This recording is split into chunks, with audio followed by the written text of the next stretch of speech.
Everybody, and welcome back to the Golf A Lot channel. George Stead here, and today I'm asking the question, do you need to be spending £200 or £200 plus on golf shoes to really get that premium quality? Today I've got two different models, one from Under Armour and one from Puma. Similar price point, kind of different styles. Do you need to be paying 200, maybe sometimes even £300 to get premium quality in the golf shoe, or can you spend around about £100 and still get exactly what you're after and what you need for your golf game? Before we get into the video, I'd just like to remind you, if you're enjoying the content on the Golf A Lot channel from either myself or Gina, please remember to like videos and then of course subscribe to the Golf A Lot channel and make sure you turn on notifications so you don't miss a video. Okay, so the first golf shoe that we're focusing on in this head-to-head test is the Under Armour Phantom. Now this shoe has an RRP of £125, so really competitive. It's a spikeless golf shoe and the styling of it is based on an everyday Under Armour trainer. So if we look at a couple of specifications and what Under Armour call the DNA of this shoe, so it's all about the lightweight, breathable knit upper. It's got what they're calling strategic reinforcements to support the golf swing, to give you that extra support. This is a waterproof shoe with what they call a never wet membrane over the shoe. So this shoe is a pretty simple package. It's really all about being breathable, fairly lightweight, but giving you still that support, spikeless, and then the benefits that you would normally sometimes not expect for a shoe like this is the fact it's waterproof as well. Personally, first impressions, I really like the shoe. I'm not usually a massive fan of Under Armour shoe aesthetics, but this, I like the colourway, I like that kind of off-white round the sole, I like the gum outsole. I think it's a really nice looking shoe, and putting the shoes on for the first time, super comfortable. The upper sort of hugs the top of your foot, and yeah, really like it. So far so good.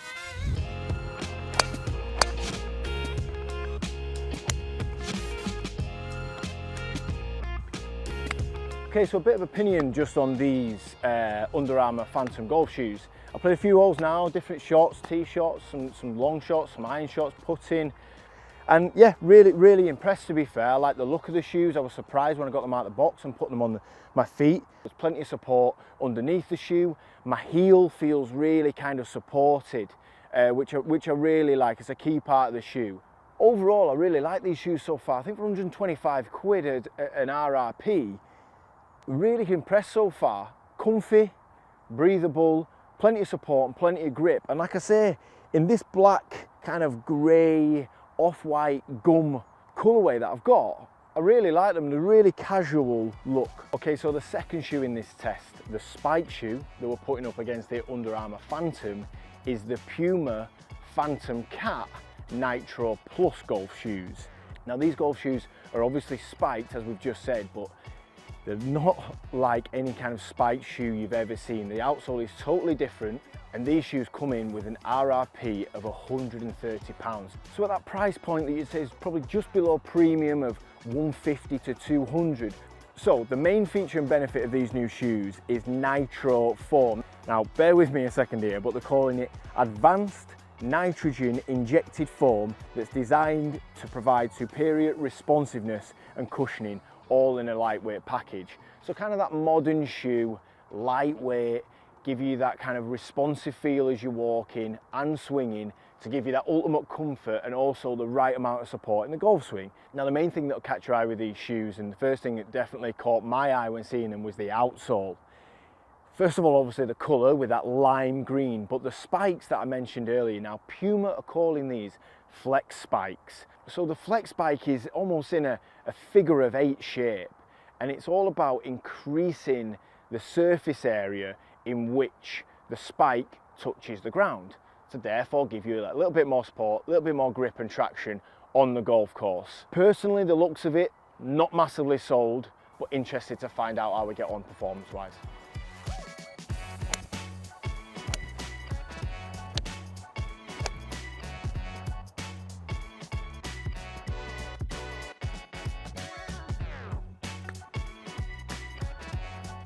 Okay, so the Phantom Cat Nitro, I've played a few shots in them now, played a few holes. Not bad is what I'd say so far. When I first took them out of the box, I wasn't blown away. The looks weren't massively to my taste, although the upper's quite a classic kind of white leather golf shoe upper that you'd expect. I'm a massive fan of this kind of green, really loud outsole. But obviously once you put them on your feet, that's not something you can see. They didn't shout premium, but that's nothing that I was kind of really expecting for the £130 RRP.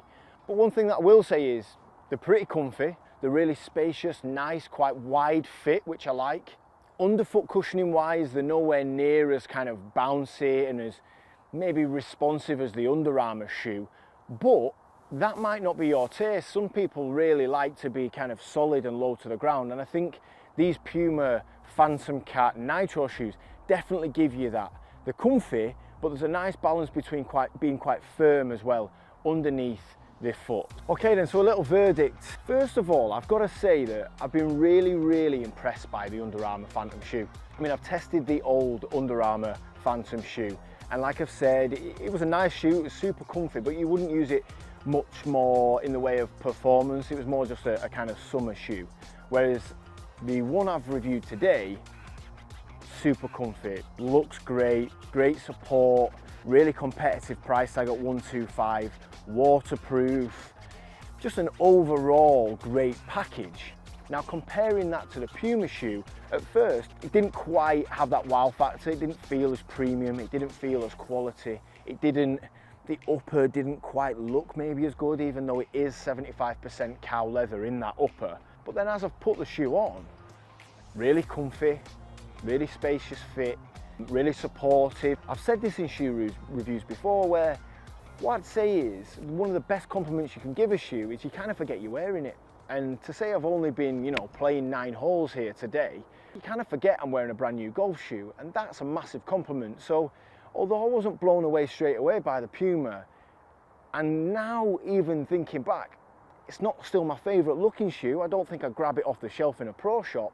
Performance-wise, it's done really well, and I can't really mark it down too much. Okay then, so to answer the original question that I asked at the start of this video, do you need to be spending in that £200, even £200 plus?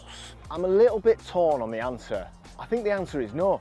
There's always going to be that golfer that plays a lot of golf, that has the bit of spare cash in their account in the pro shop, whatever it may be, they want to treat themselves. But not everybody wants to spend £200 on a pair of golf shoes. You might be new to the game, you might be buying a second pair, you might just not want to spend £200, you might be more have a budget of around £100. And that's what I really like about the 2 shoes I've tested today.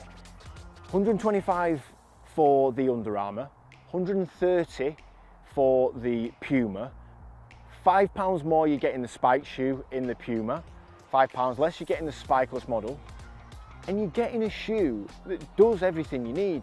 Both waterproof, both comfy, both quite an eye-catching design, both a modern kind of silhouette.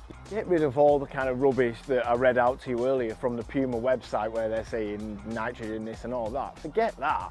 They're actually just really nice performing golf shoes that could benefit a lot of golfers.